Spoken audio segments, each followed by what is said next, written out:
যে এতক্ষণ পাগলামি করার পরে এই যে অবস্থা, গাড়ি স্টার্ট হয় না। ভালো লাগেছে না, এক্সস্টের কারণে একবারে তেল খাইতেছে গক গক করে, বুঝো নাই? সে চাবি খোলা না, এই গাড়ি বারে বারে স্টার্ট বন্ধ হয়ে যেতেছে একাই অটোমেটিক।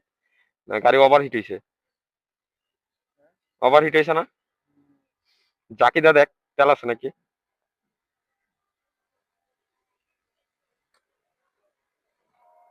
তেল আছে।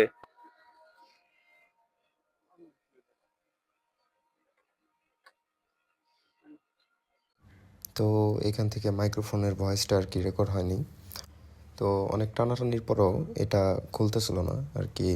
আর আর একটা প্রবলেম হয়েছিল যে বারে বারে মানে গাড়ি যে ঠেক মারে, মানে থ্রটল ছেড়ে ছেড়ে দেয়।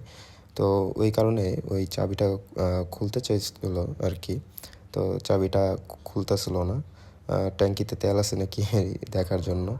পরবর্তীকালে অনেক টানাটানি করা হয়, দেখতেই পারতেছেন যে অনেক চেষ্টা করতেছে, তাও খুলতে পারতেছে না।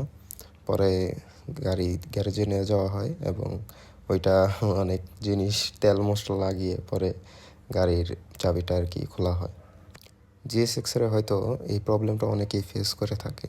যারা যারা এই প্রবলেমটা ফেস করছেন অবশ্যই কমেন্টে বলবেন।